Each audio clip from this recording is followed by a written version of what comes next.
Jadi untuk pembelajaran 1 semester ini kita untuk part pertama sebelum UTS itu ada Introduction Toyota Production System dan Lean Manufacturing.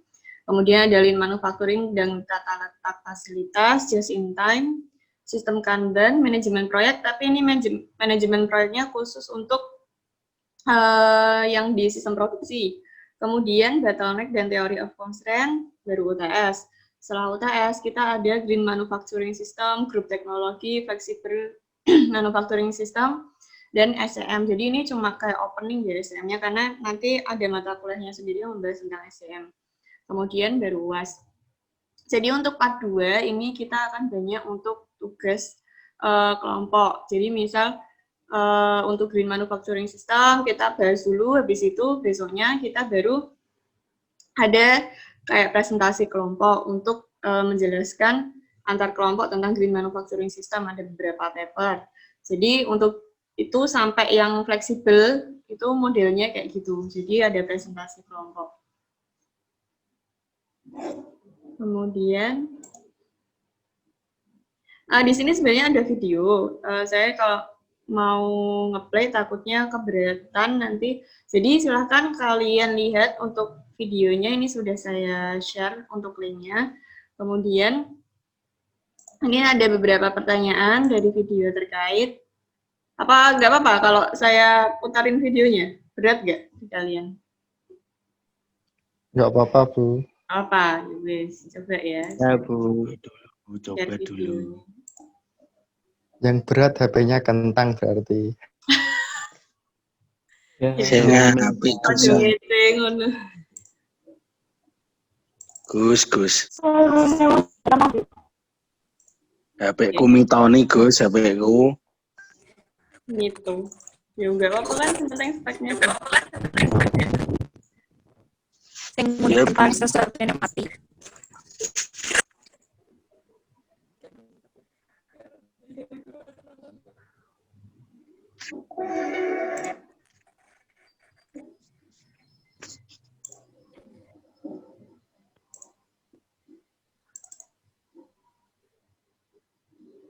Coba, bisa nggak ya?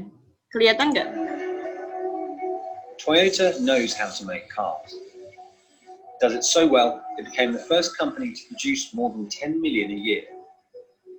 Its success is rooted in a special system and began what's now known as lean manufacturing, an ethos emulated by companies around the world to make products faster, cheaper, and better. Here's how Toyota changed the way we make things.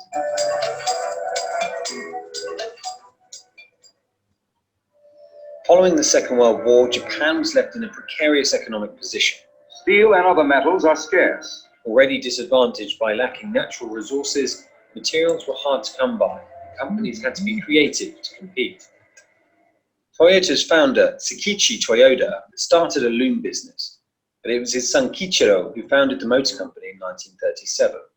They were used to working within narrow margins. As the shortage of materials increased during the war, the number of headlamps on its Model K truck was reduced to 1, and it only had brakes on one of the axles. The turning point for Toyota's production system would come in the early 50s, when Kichiro's cousin Eiji would travel to the US with a veteran loom machinist, Taiichi Ono. They visited Ford's River Rouge plant in Michigan and were impressed by the scale of the operation, but knew that in cash-strapped Japan, companies didn't have the resources for such a system. Having months' worth of stock sitting in a warehouse would tie up precious capital they didn't have. Instead, what truly impressed Ono was a visit to a supermarket, a Piggly Wiggly, according to legend. Japan didn't really have self-service stores at this point, and he was struck by the way customers could choose exactly what they wanted, when they wanted. He decided to model his production line on a similar idea. With the supermarket formula, only enough parts were produced in the first phase to replace what was used in the second, and so on. This is where the just-in-time system really took shape. Toyota was able to eliminate much of the waste in Ford's system, making smaller numbers of parts to be used when it needed them, allowing the company to operate on a tighter budget. As part of this, Ono developed Kanban, a sign-based scheduling method which shows goods in production, and goods out. It's now seen as a precursor to barcodes. Ono and Toyota also noticed that American car companies were still employing many of Henry Ford's early production techniques. They kept operations at full tilt in order to maximize efficiencies of scale, but then had to repair defective cars after they rolled off the line. Ono believed this caused more problems and didn't encourage workers or machines to stop making the mistake. So he placed a cord above every station which any worker could pull to stop the entire assembly if they spotted a problem. The whole team would work on it to prevent it from happening again. As teams identified more problems, the number of errors began to drop dramatically. Combined with a culture of continuous incremental improvement called Kaizen, the Toyota production system built a brand known for making reliable and affordable cars. But Toyota was also getting good at producing cars quickly. In 1962, the company had produced 1 million vehicles. By 1972, they'd produced 10 million. It was around that time that the efficiencies of their factories enabled Toyota to produce a car every 1.6 man-hours, much lower than their competitors in the US, Sweden, and Germany. And as the oil crises of the decade sent gas prices higher, cheap-to-run Japanese cars became much more appealing to Americans, whose powerful but gas-guzzling vehicles suddenly became very expensive to run. Today, Toyota has made over 250 million vehicles. Others have looked to them to learn the lessons of Lean, combining craft with mass production, avoiding waste while striving for constant improvement. Boeing is perhaps the most famous, restructuring a plant to better suit TPS. Intel is another long-time Lean ambassador and is exploring the principles in the context of AI and the Internet of Things. A Canadian hospital even used Toyota's system to decrease wait times in its ER. The Toyota production system changed not just how cars are made globally, but how we approach making things from stock. It also showed that there's always a better way to make a product.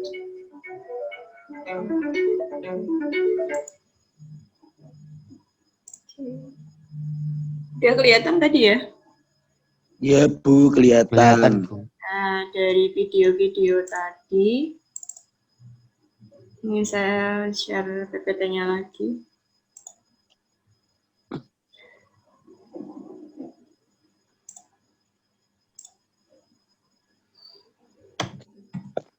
Ada yang tahu tadi siapa founder dari Toyota? Ingat namanya? Sakichi Toyoda. Sakichi. Sakichi Sakichi Toyoda. Hiro Toyoda. Sama Kichiro, siapa? Bu. Sama? Sama Kichiro Kichiro Toyoda. Oh iya. The Terus first boy from Sakichi Toyoda. pengembang TPS. Ngomong terus, Gus. Yang ngembangin TPS siapa tadi? Toyotanya Bu. Iya kan ada orangnya yang ngembangin Toyota Production System. Eiji Toyota ya? Siapa? Eiji Toyota terus Taichi Chiyo. Taichi Ohno. Wah, Taichi Ohno ngomong apa tak Bu? Siapa mau Dian ya? Ya. Terus kemudian itu kan mereka untuk mengembangkan TPS itu kan belajar ke suatu manufacturing ya, industri mobil itu di mana? Di Jepang.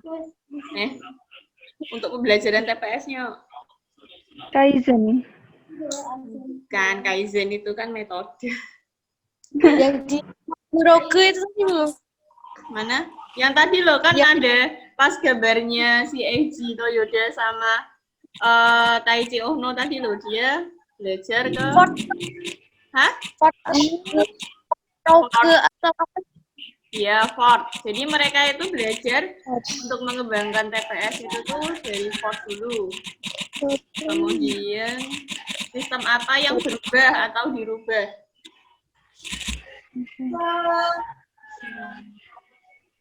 Apa sistem yang berubah tadi? Kan Toyota, how Toyota change.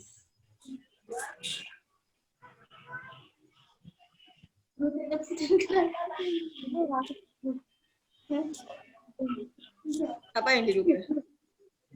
Dengar GIT tadi nggak, just in time. Jadi itu just in time yang dirubah. Jadi misal dari biasanya itu mereka kalau produksi itu berdasarkan intinya, terus kita yang penting produksi dulu kayak gitu. Nah, yang dirubah itu adalah just in time. Nanti akan ada penjelasannya lagi untuk just in time-nya. Kemudian Kanban tadi ada yang sempat tahu Kanban itu apa? Yang sebelum Kaizen, yang ada tulisannya kecil-kecil tadi. Non-scheduling, apa tadi? Non-scheduling, apa ya? Jamban. Kanban. Manufaktur. Bagus. Jadi itu memang ini ya, Kanban sama JIT itu tuh apa namanya, bersamaan ya mereka. Jadi JIT itu kan just in time, gimana produksinya itu sesuai tepat waktu, kemudian yang diproduksi itu jumlahnya juga tepat. Nah itu Kanban itu tuh buat narik. Jadi kalau misalnya kalian di manufaktur itu di lantai produksi itu kan pasti ada materialnya. Nah si Kanban itu tuh yang berfungsi buat narik, oh dia butuhnya sekian. Jadi si Kanban itu buat ngasih tahu, ini loh aku butuhnya di lantai produksi itu sekian, tolong dikirim segitu. Jadi dia lebih ke tadi yang di Dian ya tadi yang bilang. Iya. Nah, kayak schedulingnya. Jadi memang udah ada apa namanya jumlah-jumlahnya, kemudian part apa yang mau diambil seperti itu. Nanti akan ada penjelasannya lagi. Kemudian Kaizen tadi yang terakhir sempat dengar nggak? Kaizen itu apa? Metode apa mungkin? Dengar Bu tapi nggak tahu. Nggak tahu. Ada tulisannya bukan sih Kaizen tadi? Ada tulisannya Kaizen tapi nggak tahu maksudnya. Oh. Continuous improvement. Apa? Continuous improvement apa? Perkembangan lanjutan. Improve. Peningkatan. Ya, jadi meningkatkan produktivitas. peningkatan yang terus-menerus ya, continuous improvement itu. Jadi perbaikan yang terus-menerus. Itu opening dulu, jadi setelah ini kuis. murah. Kan kuisnya dikasih tahu dulu. Setelah ini sarapan. Luwak with coffee passwordnya Ter. 2 juta. Nah ini untuk sejarahnya ya, history dari TPS atau Toyota Production System. Jadi panjang ini. Dari tahun 1890 yang tadi ya Sakichi Toyoda tadi yang foundernya Toyota, awalnya itu tuh bukan motor atau mobil yang dibikin. Jadi dia itu menciptakan mesin tenun tapi dari kayu. Kemudian 1896 Sakichi Toyoda menciptakan mesin tenun itu benar-benar dari mesin, permesinan. Jadi nggak kayu lagi. Kemudian tahun 1902 sampai 1924 ini si Sakichi mengembangkan mesin tenun dengan konsepnya jidoka atau auto stop. Nanti akan ada penjelasannya untuk jidoka. Disertai 24 hak paten terkait mesin tenun. Jadi memang ini ya inovator gitu ya untuk Sakichi Toyoda ini. Kemudian 1929 Kichiro Toyoda. Jadi Kichiro ini anaknya Sakichi berkunjung ke perusahaan tekstil dan pembuatan mesin tenun di US. Kemudian dia nggak cuma mengunjungi industri mesin tenun, tapi mengunjungi industri otomotif juga. Jadi dia kayak terinspirasi gitu, 1933 baru berdiri Departemen Otomobil di perusahaan Toyota Autolum. Jadi Toyota Autolum ini maksudnya adalah perusahaan mesin tenun. Nah, kemudian di perusahaan mesin tenun itu didirikan departemen kayak misalnya di perusahaan itu kan departemen purchasing, ada engineering. Nah, ini dia untuk pembuatan otomobil ini jadi departemen sendiri. Kemudian 1937 itu baru berdiri benar-benar korporasi Toyota Motor. Jadi benar-benar baru dipisah. Terus dokumen yang dibuat Kichiro itu diberi nama The Roots of TPS. Jadi awalnya itu akarnya TPS itu dari Kichiro, kemudian muncul istilah just in time tadi untuk menghindari waste material. 1945 ini ya yang pas perang itu ya, yang Hiroshima Nagasaki dibom itu. Nah ini berdirilah Toyota Machine Works. Jadi ini adalah industri untuk menghasilkan spare part untuk mendukung mesin-mesin yang ada di Toyota Motor tadi. Si Eiji Toyoda ini bersama Taiichi Ohno membuat improvement di departemen pembuatan mesin setelah perang berakhir. Kemudian di tahun 1950 sampai 1951, Eiji Toyoda ini menggantikan Soichiro Toyoda sebagai presiden perusahaan terkait krisis finansial. Toyota hampir bangkrut dan Taiichi Ohno dikirim ke Detroit, sedangkan Eiji mengunjungi US dan Ford. Jadi ini tuh Eiji Toyoda itu tuh bapaknya adalah adiknya Sakichi Toyoda. Jadi mereka masih masih saudaraan. Terus yang si Soichiro Toyoda ini, Soichiro itu adalah anaknya si Kichiro. Jadi malah yang menggantikan itu si Eiji Toyoda. 1951 sampai 1957 baru menciptakan dan mengembangkan elimination of waste, standard-based work, takt time, visual control, 4S, inisial Kanban, dan basic unknown system. Ada yang pernah dengar? Mungkin kemarin di PPC sempat dibahas? Belum ya? Yang untuk ini, elimination.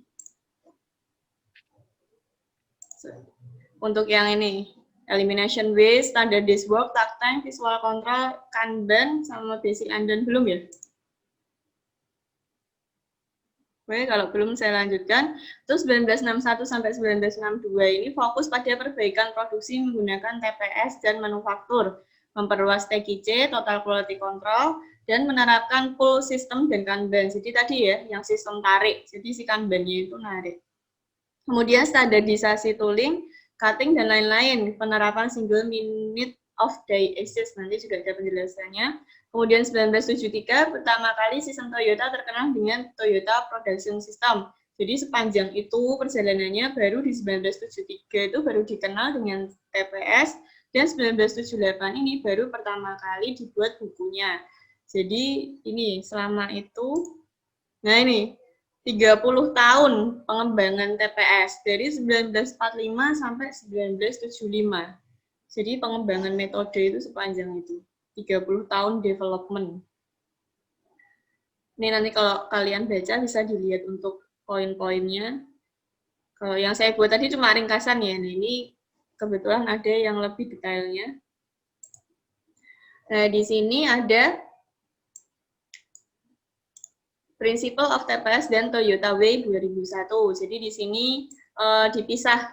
Jadi ada TPS, tadi ya ada Jidoka, tadi sempat disinggung. Kemudian ada just in time, di Toyota Way 2001 ada continuous improvement, nih Kaizen tadi, respect for people, ini baru ini. Jadi sebelumnya itu nggak ada untuk respect for people, jadi ini baru ada respect dan teamwork. Nah di sini ada roadmap-nya, jadi kemarin kalau kalian belajar tentang PPC, ini di sini ya, di operation tools, kalian belajar MRP, inventory management, waiting line, sama forecasting, udah semua kan ya. Kemudian nanti kita naik ke lean tools, dan kemudian TPS. Kata ini tuh, kata merupakan kayak, ini bahasa Jepang ya kata tuh. Jadi istilahnya itu tuh semuanya tuh sudah bisa terorganisir semua dengan baik, sudah bisa dilakukan semuanya tanpa harus ada perbaikan lagi. Nah, ini jadi puncaknya ini adalah kata, seolah-olah tuh dengan kebiasaan kita yang baik itu tuh ya itu yang kita lakukan sehari-hari. Jadi kata itu di puncaknya. Nah, ini kita belajar TPS dan Lean Tools, tapi kita mulainya dari TPS dulu. Di sini ada beberapa prinsip TPS, ada automation atau Jidoka, just in time, waste recognition dan elimination, challenge, kaizen, genji, genbutsu, respect for people, dan teamwork. Jadi mungkin akan banyak istilah bahasa Jepang untuk pembelajaran ini.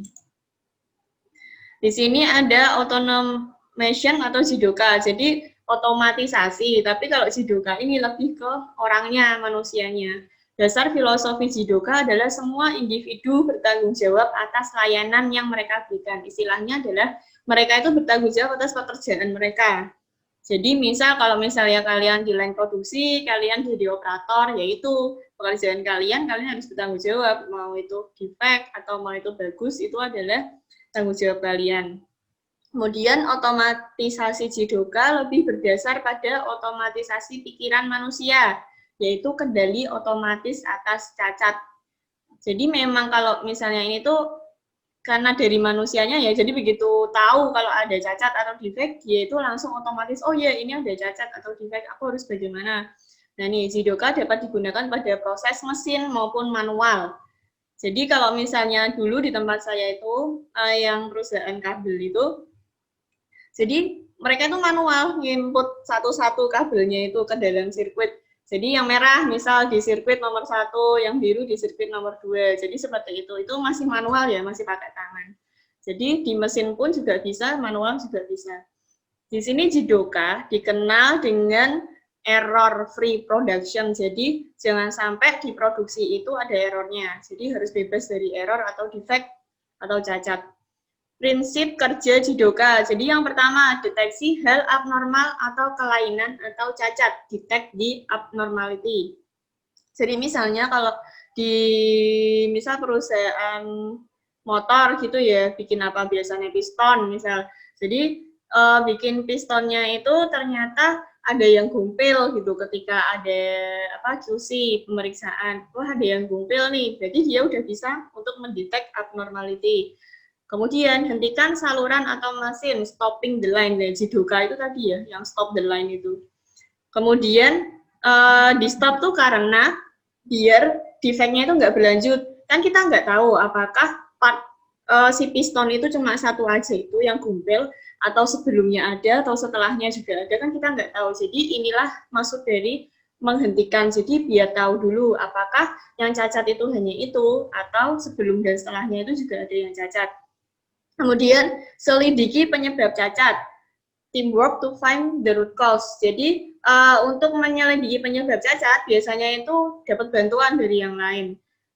Jadi, memang bekerja sama, mungkin tim QC sama tim produksinya juga menelusuri sebenarnya kenapa sih kok sampai kayak gini.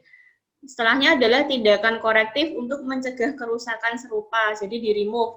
Jadi, misal udah ketahuan, oh ternyata memang tidak cuma piston satu itu aja yang rusak, karena cetakannya itu ternyata sudah ada yang misal ada yang gumpil udah, jadi di cetakannya itu tuh udah kayak aus gitu ya, jadi memang sudah bentuknya tidak sesuai.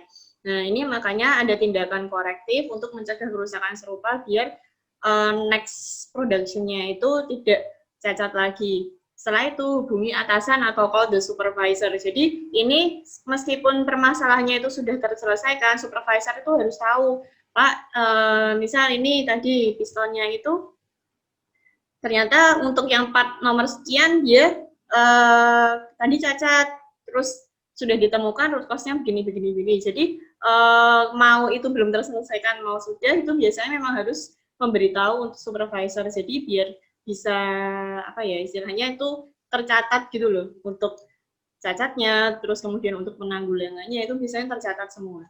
Jadi database. Kemudian the just in time tadi yang sempat dibahas, menurut Shah dan Ward 2007 JIT itu adalah untuk memproduksi produk yang diperlukan, kemudian saat yang diperlukan dan jumlahnya itu tepat atau sesuai yang diperlukan. Jadi ini JIT konsepnya. Produknya itu diperlukan, saatnya tepat, kemudian jumlahnya juga tepat. JIT memastikan level inventory pada gudang maupun lantai produksi seminimal mungkin, hampir ke titik nol atau zero level. Jadi JIT itu memang istilahnya kayak yang penting tuh kita jangan nimbun gitulah. Pokoknya begitu pesan langsung keluar.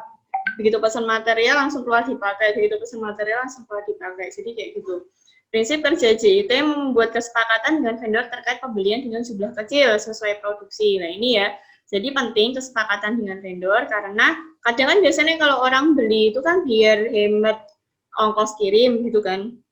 Itu biasanya sampai yaudahlah biar hemat ongkos kirim langsung beli satu truk. Padahal kita untuk kebutuhan produksinya dalam 1 minggu itu padahal cuma setengah truk kayak gitu. Nah ini ada kesepakatan dengan vendor yang harus dilakukan. Kemudian mesin beroperasi tepat saat dibutuhkan sesuai jumlah produksi, full system tadi ya, sistem tarik sama kanban. Jadi harus sesuai.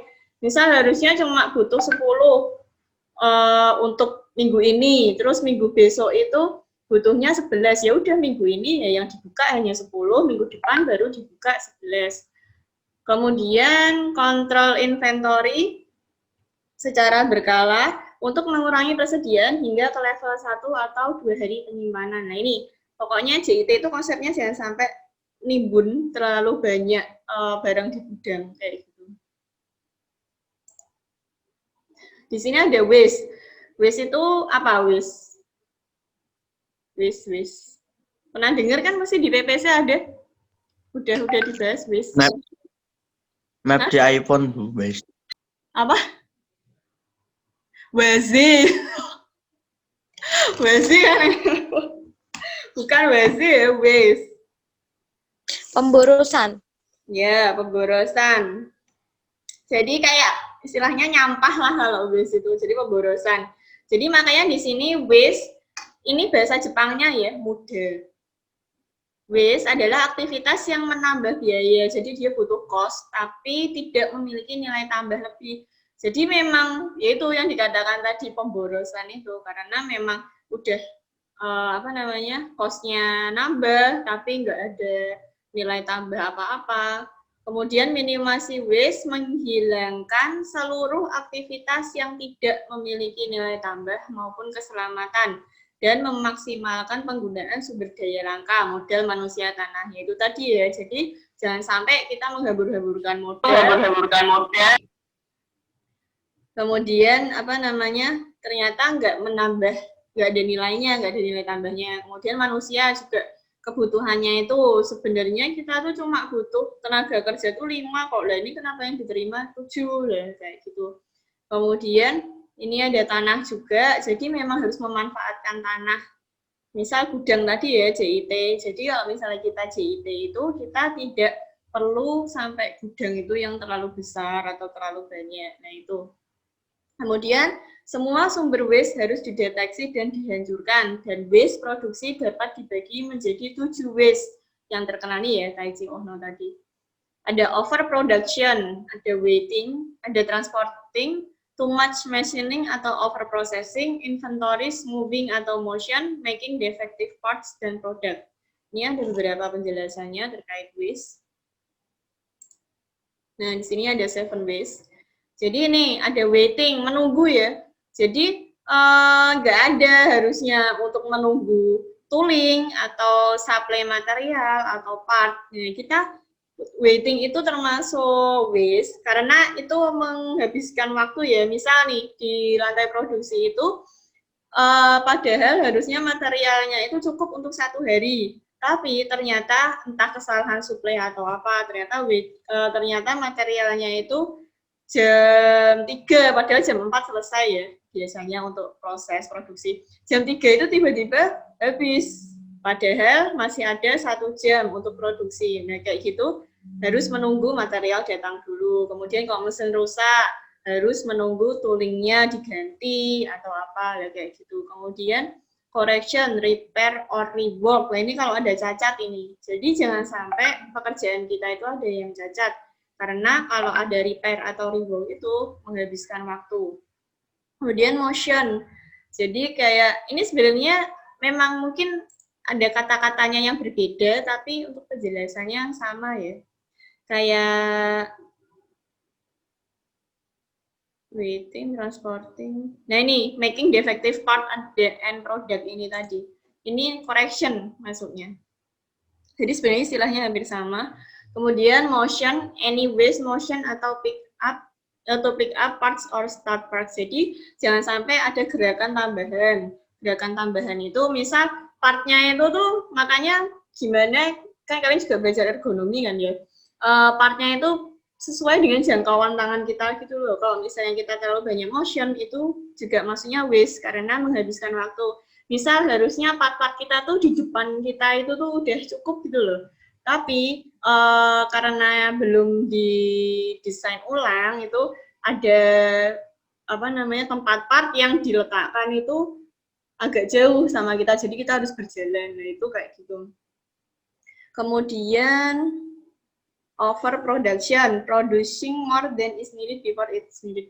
Jadi misal sehari itu kalian jatahnya membuat 20 part. Nah, malah kalian itu entah kecepatan atau memang ada kesalahan untuk penghitungan, jadi malah jatahnya yang 20 itu kalian ngerjainnya lebih jadi 22 atau kayak gimana, itu overproduction. Kemudian conveyance, waste effort to transport, ini transporting tadi ya.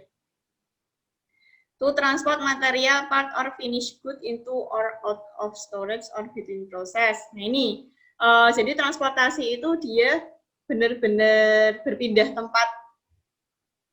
Jadi sampai ngambil finish good gitu, barang yang sudah jadi, yang harusnya itu finish good diletakkan di di akhir line, tapi malah dia diletakkannya misal di tempat yang berbeda kayak gitu. Nah itu biasanya di akhir line itu tuh deket sama bagian gudang yang finish good biasanya. Nah itu karena mungkin belum diredesain atau memang nggak tahu tempatnya kurang atau bagaimana, jadi transportasinya itu lebih jauh.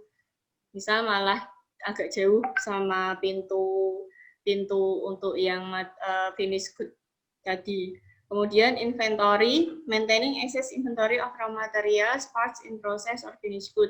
Jadi ya kayak konsepnya JIT tadi, jadi jangan sampai inventorinya itu berlebih. Misal materialnya harusnya cukup buat seminggu, tapi malah dia belinya buat 2 minggu, padahal di gudang itu cukupnya buat 1 mingguan lah, kayak gitu. Kemudian processing, doing more work than is necessary. Jadi pas waktu prosesnya ini ya, misal kalian kan udah belajar OPC, nah jadi fungsinya OPC itu operation process chart. Jadi jangan sampai ada proses yang masuk selain OPC. Nah ini kayak gitu. Nah di sini ada challenge. Challenge itu lebih ke visi jangka panjang. Jadi Kaizen yang dilakukan secara terus-menerus, benar-benar nggak cuma 1 kali 2 kali, tapi dia itu memang kayak bisa sampai gimana caranya itu si challenge ini, inovasinya itu tuh bisa bertahan sampai 5 tahun atau 10 tahun, jadi lebih yang kayak gitu. Kalau Kaizen itu memang biasanya apa yang terlihat itu baru diperbaiki, kemudian dilakukan terus-menerus perbaikannya. Jadi challenge itu lebih yang jangka panjang. Manajemen harus meningkatkan performansi challenge jangka panjang, terutama pada aspek ketentuan reduksi waste, zero defect, dan kepuasan pelanggan. Jadi ini lebih ke yang jangka panjangnya. Ini kemudian yang Kaizen. Nah, Kaizen itu berasal dari kata Kai, means change. Jadi Kai itu artinya berubah, dan Zen artinya adalah baik. Jadi Kaizen berarti berubah untuk menjadi lebih baik ya istilahnya. Nah, di sini payungnya Kaizen itu ada macam-macam. Ada quality circle, ada crow, ada 3mu, ini muri, muda. Lagi lupa saya.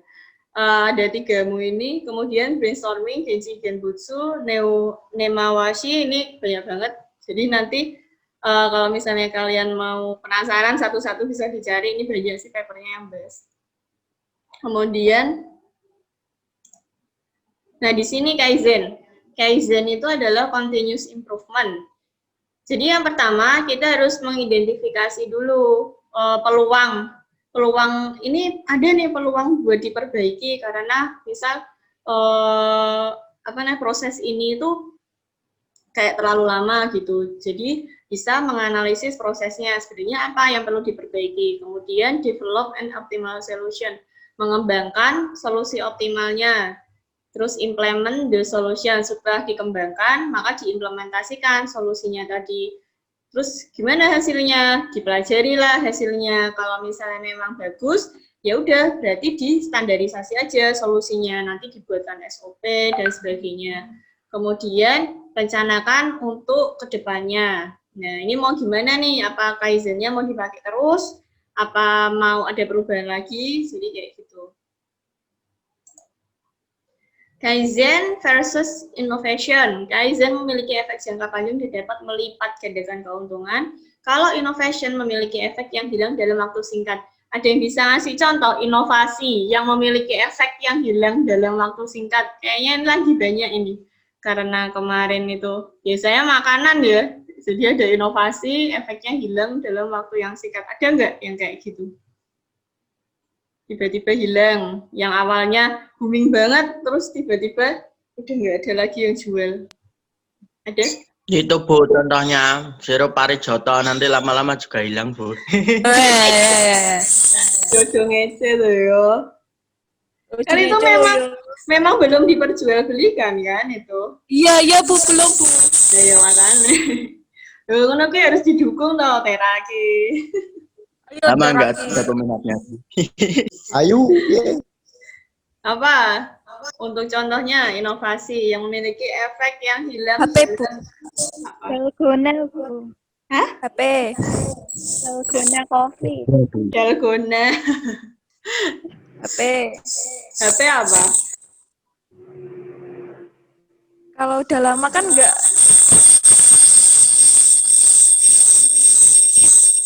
Suara Mesin, Bu.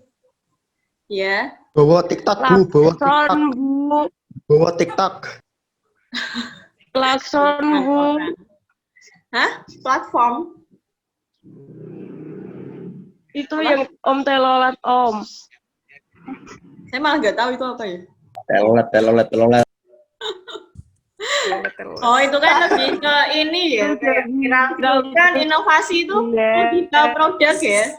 Inovasi itu lebih ke produk. Maksudnya produknya itu berinovasi tapi efeknya itu hilang dalam waktu yang singkat.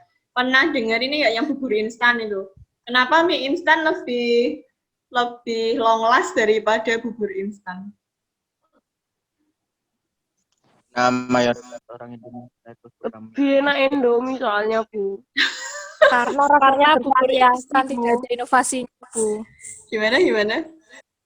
Karena bubur instan tidak ada inovasinya, semuanya rasa ayam Oh gitu. sama sapi. Ya itu salah Rasa satu. sayang atau rasa ayam gitu. Salah satu contohnya. Iya, Jadi inovasi yang efeknya itu hilang dalam waktu yang singkat. Jadi waktu singkat ini tuh nggak maksudnya 1 hari 2 hari gitu, tapi dia itu memang nggak long last gitu.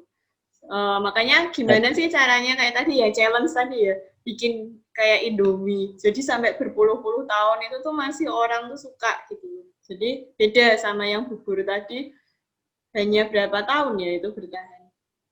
Jadi memang tidak begitu banyak minat terhadap bubur itu. Kemudian di sini ada Genchi Genbutsu. Dikenal dengan Gemba Principle. Jadi dulu waktu saya kerja kebetulan memang di perusahaan Jepang ya. Ayo Gemba. Gemba itu maksudnya adalah lantai produksi langsung. Jadi Genba adalah lantai produksi atau tempat yang sebenarnya di mana sesuatu terjadi dan di mana kita dapat benar-benar memahami bagaimana masalah muncul dan apa penyebabnya. Istilahnya TKP-nya lah Genba itu. Jadi kalau Genchi Genbutsu ini adalah pergi untuk melihat. Nah, pergi untuk melihatnya ini adalah si Gembanya ini. Ayo kita pergi lihat langsung sebenarnya ada apa di situ. Jadi misal ada problem cacat tadi atau apa terkait K3 kayak gitu. Kemudian pendekatan Genchi Genbutsu ini mempersilahkan seluruh karyawan industri ini ya awalnya itu karyawan industri Jepang untuk menumbuhkan pemahaman mendalam dari kejadian sehari-hari dan akar permasalahannya. Mungkin kalau misalnya untuk yang di Amerika atau di mana ada istilah lain, tapi untuk yang di Jepang ini namanya adalah Genchi Genbutsu. Jadi pergi untuk melihat go to see Genchi Genbutsu. Kemudian, nah ini untuk Genchi Genbutsu di sini adalah go and see for yourself.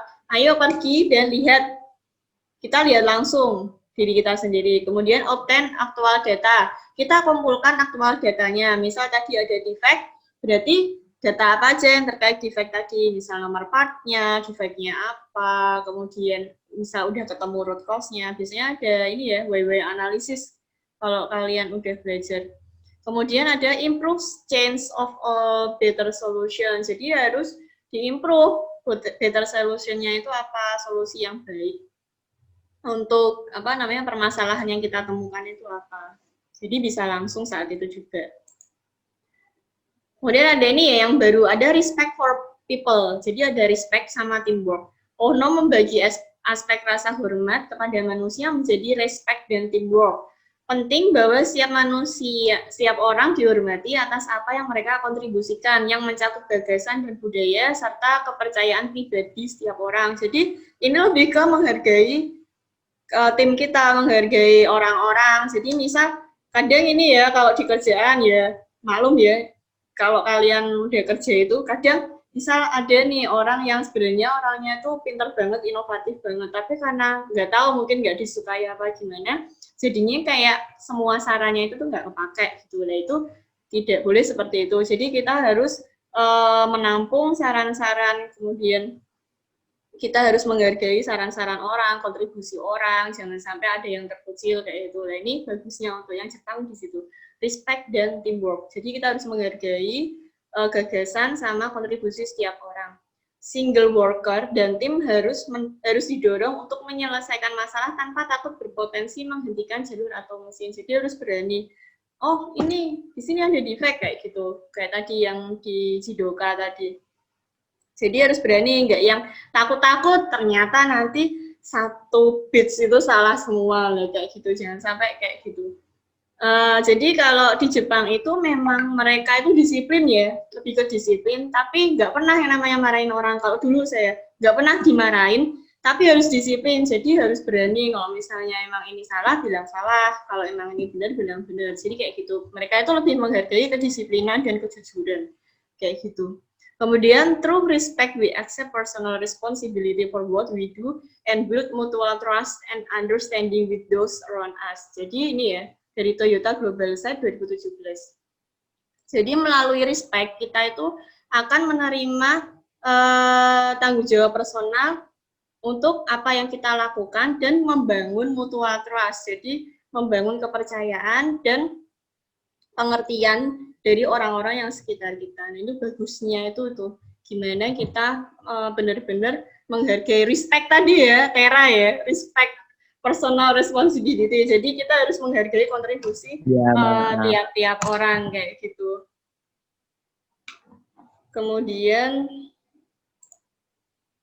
lean manufacturing. Jadi ada konsep penting dari TPS. Kemudian filosofi manajemen yang berfokus pada reduksi 7 B's tadi. Jangan lupa ada 7 B's tadi untuk meningkatkan nilai konsumen secara keseluruhan. All we are trying to do is shorten the lead time. Jadi untuk lean manufacturing ini, semua yang kita lakukan itu adalah untuk mencoba mempersingkat lead time-nya. Tahu lead time kan? PPC udah pernah dengar misi lead time? Apa belum? Lead time. Kayaknya di PTIT udah ada deh lead time. Ada yang ingat lead time itu apa? Lead time. Masa lali? Di PTIT udah ada deh kayaknya, kemarin saya cek PTIT 2. Waktu forecasting apa-apa kalau nggak salah. Ada yang ingat lead time itu apa? Proses waktu pemesanan. Gimana? Proses waktu pemesanan. Proses waktu pemesanan. Yang lain ada? Proses Waktu waktu tunggu. pemesanan. Si jawab waktu tunggu tadi siapa? Bagus Rizal, Bu. Ya, jadi lead time itu semua ya, nggak cuma pemesanan. Memang waktu tunggu, tapi misal waktu tunggu pemesanan, waktu tunggu apa, packing kayak gitu. Jadi semua lead time. All we are trying to do is shorten the lead time. Jadi apapun lead time-nya itu adalah kita gimana caranya untuk shorten the lead time. Ini dari Taichi Ohno. Di sini ada filosofi lean. Jadi ini masih introduction ya untuk lean-nya. Yang pertama adalah customer first. Tidak ada defect yang sampai ke konsumen. Jangan sampai ini ya, apalagi di end konsumen itu jangan sampai. Masih ingat kasusnya Honda apa ya? Yang sampai ditarik itu saya kok lupa. Kalau nggak salah Mobilio yang diproduksi sempat kok untuk wiringnya itu kayaknya diproduksi di Indonesia. Itu dia itu sampai narik Mobilio yang diproduksi di situ. Nah, jadi jangan sampai ya ada defect yang sampai ke end konsumen. Jadi untuk konsumen akhirnya itu soalnya udah bahaya karena user banyak yang pakai. Kemudian manusia adalah yang paling utama. Jadi memang diutamakan untuk keselamatan manusia, jangan sampai bikin asal-asalan. Kemudian aset kecerdasan manusia akan menghilangkan waste dan memberi pekerjaan yang baik. Jadi di sini asetnya adalah manusia itu. Kalau misalnya manusia itu udah malas mikir, nggak mau mikir waste mana nih yang harus dihilangkan atau apa yang harus diimprove, itu dia bukan menjadi aset lagi. Kemudian ada continuous improvement, selalu ada hal yang bisa ditingkatkan. Tadi ya, Kaizen. Kemudian shop floor first, lantai produksi adalah tempat di mana nilai ditambahkan. Jadi kenapa di lantai produksi? Karena kan di situ kan produksinya kan, tempat produksinya itu. Jadi harus semua waste itu dihilangkan dan value-nya itu diedit, jadi biar produksi itu lancar, nggak ada defect lagi, tepat waktu produksinya, kemudian juga sesuai jumlah targetnya, kayak gitu. Di sini lean ada continuously improving dan towards the ideal. Jadi harus continuous tadi, kemudian diimprove, pokoknya biar bisa menjadi lebih baik lagi sistemnya bagaimana, untuk menuju ke yang ideal. Ya ideal itu seperti apa itu tergantung sama tujuan perusahaannya ya, bagaimana idealnya dalam suatu perusahaan atau dalam suatu lantai produksi. Nah di sini ada waste reduction untuk lean manufacturing secara keseluruhan, ada integrated supply chain. Jadi integrasi supply chain ya dari supplier sampai ke konsumen itu kayak gimana. Terus flow alirannya ada lean design, ada proses control, synchronize. Dan di sini dalam prosesnya itu disertai dengan waste reduction dan value creating organization. Jadi menambah value organisasinya itu bagaimana. Kemudian menambah si customer value. Jadi kayak misal Indomie kayak gitu lah itu. Jadi orang itu selalu percaya gitu loh. Selalu beli, bakal selalu beli untuk produk kita. Oh, ternyata udah selesai. Ada yang mau ditanyakan?